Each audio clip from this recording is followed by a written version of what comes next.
Hello and welcome back to another episode of Real English Voices. I am your host, Tom, and I am so excited to be here with you today because we are diving into a topic that touches literally every single person listening right now. It is something we all have, whether we like it or not. That is so true, Tom. Hi, everyone. I am Ria. I am thrilled to be here. And you are right. Today's topic is universal. We are talking about daily routines. You know, that rhythm of life that happens from the moment we open our eyes until we close them at night. Exactly, Ria. And I think people often overlook the power of a routine. They think it sounds boring or repetitive, but honestly, how you spend your days is, quite literally, how you spend your life. The small habits we do every single day add up to who we become. So today, we're going to walk through a typical day, discuss the vocabulary of daily life, and share some personal struggles too, because let's be honest, no one has a perfect routine. Oh, absolutely not. If you could see my mornings sometimes, Tom, you would not call it a routine, you would call it chaos. But I think that is what makes this conversation important. We want to help our listeners learn how to describe their day in English, from waking up to winding down. So, where should we start? I guess it makes sense to start right at the beginning, the alarm clock. The dreaded alarm clock. You know, I read somewhere that there are two types of people in the world. The people who jump out of bed the second the alarm rings, and the people who hit the snooze button 5 times. Ria, be honest with me and our listeners. Which one are you? Oh, Tom, and do I have to answer that? Okay, fine. I am definitely a snoozer. I have this bad habit of setting my alarm for 6 in the morning with grand plans to meditate and exercise. But when 6 o'clock hits, my bed just feels so warm and comfortable. I usually end up hitting snooze at least twice. I convince myself that those extra 9 minutes will somehow change my life. I think a lot of us can relate to that. It's that feeling of grogginess. That's a great word for our listeners, grogginess. It's that heavy, sleepy feeling when you first wake up and your brain is not quite working yet. I used to be like that, but I realized that hitting snooze actually made me feel more tired. So now I try to practice what I call the 5-second rule. When the alarm rings, I count down 5, 4, 3, 2, 1, and I physically force myself to stand up. Wow, that takes a lot of discipline. Once you're actually up, what's the first thing you do? Do you check your phone? Because I know that's a trap a lot of us fall into. We wake up and immediately start scrolling through social media or checking emails, and suddenly our stress levels are up before we have even brushed our teeth. That's a massive trap. I used to do that, and I realized it put me in a reactive state. Instead of owning my morning, I was letting the world dictate how I felt. So now, my phone stays in the other room. My first non-negotiable step is a glass of water, just simple hydration. After sleeping for 7 or 8 hours, our bodies are dehydrated. It wakes up the brain faster than coffee. I've heard that, but I have to admit I struggle to do anything before I have my coffee. The smell of brewing coffee is basically the only thing that motivates me to leave the kitchen. But I like that you use the word non-negotiable. That's a strong phrase. It means something that's not up for discussion. It's a mandatory part of your day. Exactly. For me, water is non-negotiable. For you, coffee is non-negotiable, and that's okay. Everyone's routine is different. After the water, I try to get some movement in. Nothing crazy, maybe just 10 minutes of stretching or a quick walk outside if the weather's nice. Just something to tell my body, hey, we're awake, let's get moving. That sounds lovely. My mornings are a bit more rushed. After the coffee kicks in, it's usually a race against the clock. I have to get myself ready, choose an outfit, which takes longer than it should, and pack my bag. I often feel like I'm running a marathon before 8 in the morning. I think that's why I prefer the evenings. I'm definitely a night owl, not an early bird. That creates a really interesting dynamic, the difference between early birds, people who love mornings, and night owls, people who have more energy at night. But regardless of when we wake up, we all have to face the day. Before we move on to the next part of the day, the commute and the work hours, I think we've covered some really interesting language here. I agree. We've used some great words that describe the morning experience perfectly. Let's take a moment to review 3 of the hardest or most useful words we just used in our conversation so far. The first word we should highlight is grogginess. We mentioned this earlier. It is a noun. It refers to that state of being sleepy, weak, or unsteady on your feet, usually because you just woke up or you're sick. If you say, I cannot think clearly because of my grogginess, you are saying you are still half asleep. That is a perfect description. The second word is non-negotiable. This is an adjective. It describes something that cannot be changed or bargained about. In the context of a routine, a non-negotiable is a habit you absolutely must do. Like Tom said, drinking water is his non-negotiable. And the third word is reactive. I mentioned being in a reactive state. This means acting in response to a situation rather than creating or controlling it yourself. If you check your phone immediately, you are being reactive to emails and news. If you ignore the phone and stretch, you are being proactive. Those are such powerful words to know. So here's my question for you, our wonderful listeners. I want you to think about your morning. What is one non-negotiable habit in your morning routine? Is it coffee? Is it prayer? Is it a shower? Say it out loud right now wherever you are listening. My non-negotiable is... I hope you answered that. It's important to identify those anchors in your day. Now, let's move forward. The morning routine is done. We are dressed, we are caffeinated, and now we have to get to work or university. We have to talk about the commute. The commute. For some people, it's a 10-minute walk. For others, it's an hour in heavy traffic. I personally take the subway or the metro, depending on where you're from. And honestly, it's a bittersweet experience. Sometimes it's crowded and smelly, but other times, it's the only quiet time I get to read a book or listen to a podcast like this one. That's a great perspective, reframing the commute as found time rather than wasted time. I drive to work, so I can't read, obviously, but I use that time to listen to audiobooks. It turns my car into a mobile university. However, traffic can be incredibly frustrating. Getting stuck in gridlock when you're already running late is the worst feeling in the world. Gridlock is a nightmare. That's when traffic is so heavy that no vehicles can move in any direction. But once we actually arrive at work or school, the dynamic shifts again. The tone of the day changes from preparation to performance. We have to be productive. How do you structure your workday, Tom? Do you dive into the hard stuff first, or do you ease in? I'm a big believer in the concept of eating the frog. Eating the frog? Tom, please explain that, because that sounds absolutely disgusting. It does, doesn't it? It's a famous metaphor. It means doing the most difficult, most dreadful task first thing in the morning. If you have to eat a live frog, it's best to do it right away and get it over with. If you procrastinate, you just stare at the frog all day and it makes you miserable. So I try to tackle my biggest project between 9 a.m. and 11 a.m. That's when my brain is sharpest. That makes a lot of sense, even if the image of eating a frog is gross.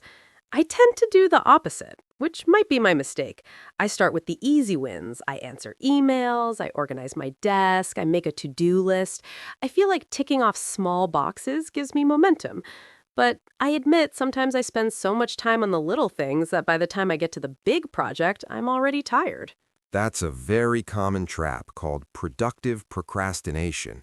You feel like you're working because you're busy, but you aren't actually doing the high-value work.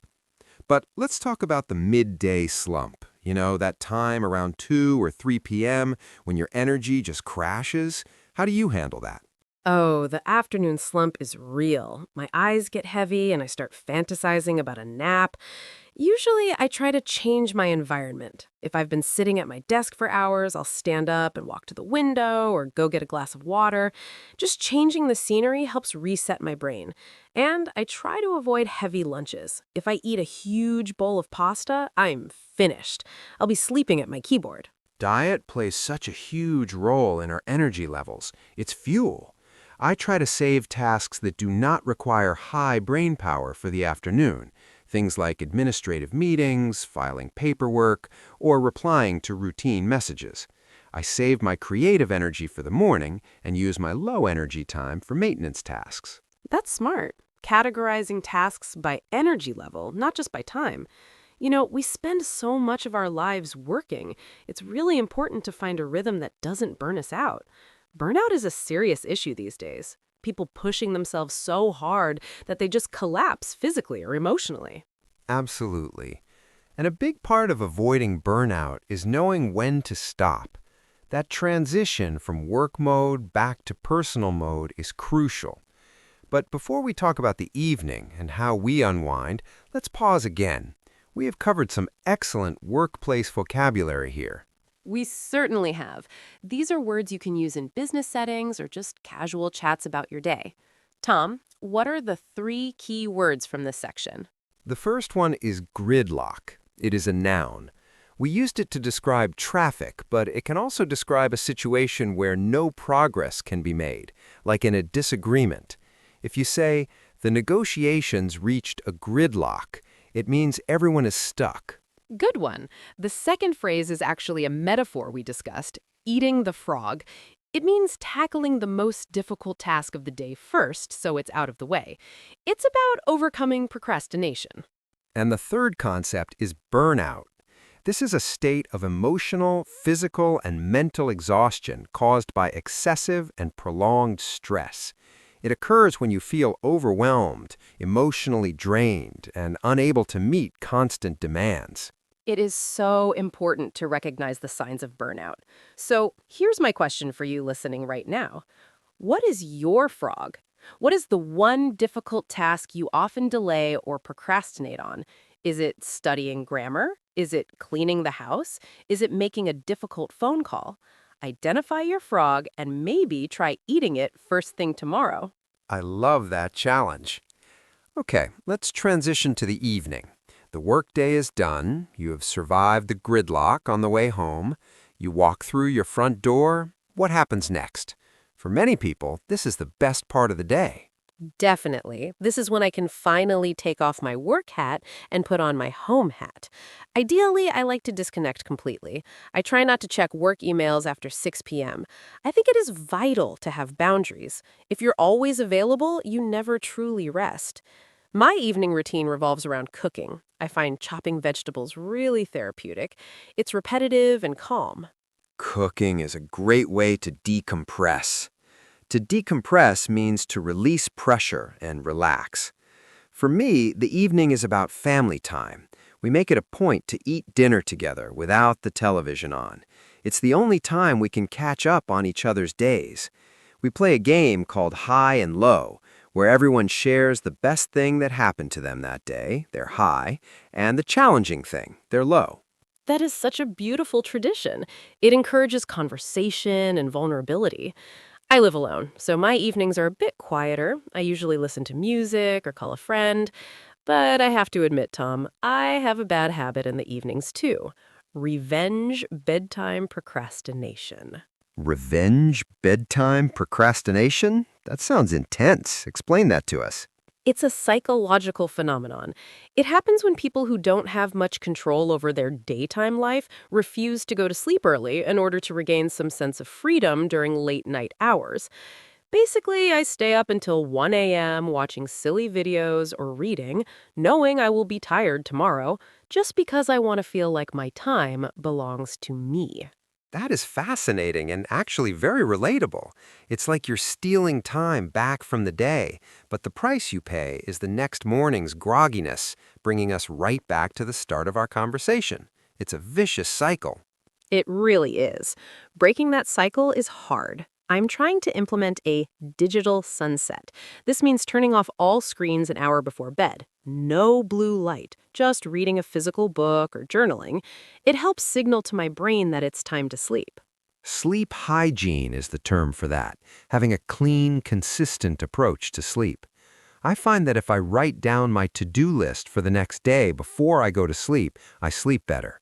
It gets the worries out of my head and onto the paper. If I don't write it down, I lay in bed thinking, oh, I must not forget to email that person, I must not forget to buy milk. That's a great tip. Dump the brain contents onto paper so you can rest.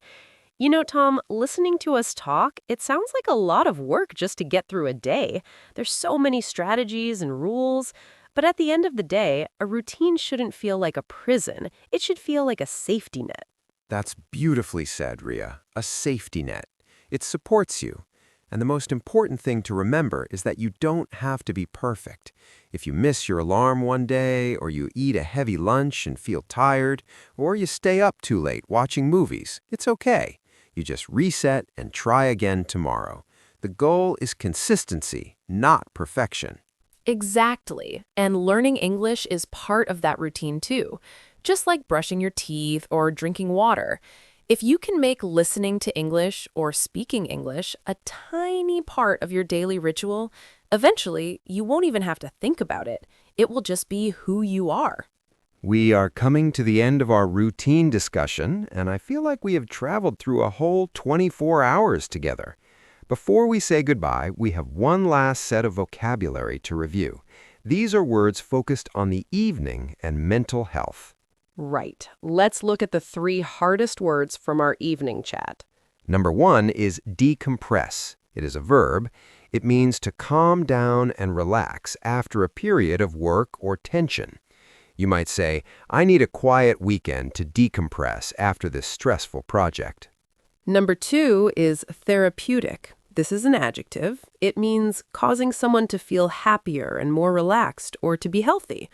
I said chopping vegetables is therapeutic for me. It heals my stress. And the third one is a phrase, vicious cycle.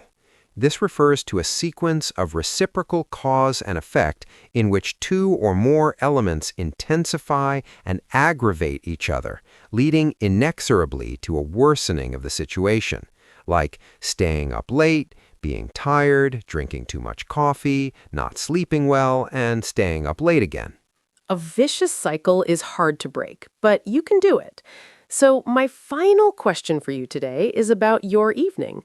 What is one thing you do to decompress? Do you read? Do you take a bath? Do you play with your dog? Think about what truly relaxes you. And try to do more of that. Thank you so much for joining us on this journey through the day. We hope you picked up some useful vocabulary to describe your own life. Thank you, everyone. Remember, your daily routine is yours to design. Make it something that makes you happy. Keep practicing your English one day at a time. See you in the next episode of Real English Voices. Bye for now. Goodbye.